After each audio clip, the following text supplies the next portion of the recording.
Pico de gallo is a wondrous collection of fresh diced tomato, onion, serrano, cilantro, and lime juice, but if not for one ingredient, this salsa will forever spiral into a bland hell. That ingredient? Salt. You see, learning how to salt food is the single most important skill for a cook to learn in order to make better tasting food. Making pico de gallo and over-salting it will force you to learn 2 ways to balance the flavors and make the best fresh salsa of your life. Hey everyone, I'm Ethan, a home cooking nerd who likes to find better ways to cook and share them with all of you. I'll never stop saying that salt is the most important ingredient that we add when we cook, and today we'll do a simple experiment that you can recreate in your own kitchen that will help you understand how salt works and ultimately make you a better cook. Let's hop in. At its most basic, salt makes food taste better by enhancing the flavors of the ingredient it touches. For example, when you sprinkle a tiny pinch of salt on a slice of tomato and let it sit for a few minutes to work in, the goal is not to make the tomato taste salty, but instead it's to make the tomato taste more intensely of tomato. From salt, fat, acid, heat, we learn that depending on the food, salt will enhance sweetness and suppress bitterness. This is something I noted in my Why Do People Salt Watermelon video. Knowing this, the goal of adding salt to our pico de gallo is to enhance the flavors of the tomato, onion, chili pepper, and cilantro. Specifically though, our goal is to add the right source of salt at the right time in the right amount. So for this experiment, we'll be only focusing on the right amount of salt. The source will be your preferred everyday salt, and then we will just be salting right before consumption. First, finely dice the tomatoes, onions, serrano peppers, and cilantro, then juice 1 full lime and set half of it aside. Toss everything into a bowl and roughly mix it so it is evenly distributed. Now separate the pico into 2 equal-sized bowls, and here's where we have to use our taste buds.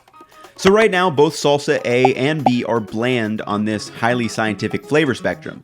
The goal of this experiment is to move bowl B in slow increments all the way to the over-salted side. Somewhere between these 2 points, you'll find this magical zone where your salsa pleasure is maximized. But we need to go past that in order to learn how to be a better cook. So I start by adding a tiny bit of salt to 1 bowl of pico, mix it up, let it sit for maybe 30 seconds, and then give it a stir and a taste. Then just keep doing this and notice how the flavors change each time. You should start to feel that pop and zing of the tomato, onion, cilantro, and pepper as you move up the spectrum, but eventually you get to this area where the salt is primarily the overbearing flavor.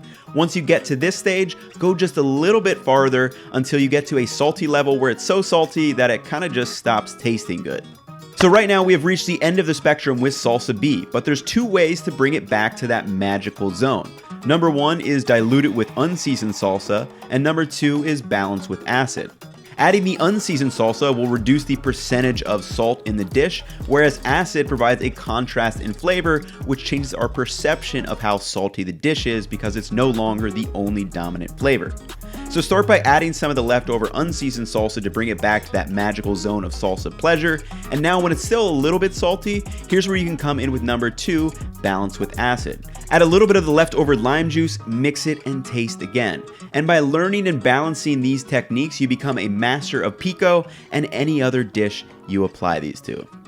All right, everybody, so the key takeaways from this experiment are we're not trying to salt food to make it taste salty, but more to enhance the ingredients that are part of the dish already. And it's really an interesting experiment once you perform this to yourself, how this one was so salty and not really edible. Like I wouldn't want to eat it with how much salt I put in it. But then once we dilute it with the unseasoned salsa and then balance it out with some little bit more acidity, it becomes an amazing pico de gallo again, and it's exponentially better than the one that has 0 salt in it. So these techniques can be applied across really anything in your cooking, so keep them in mind as you are making things.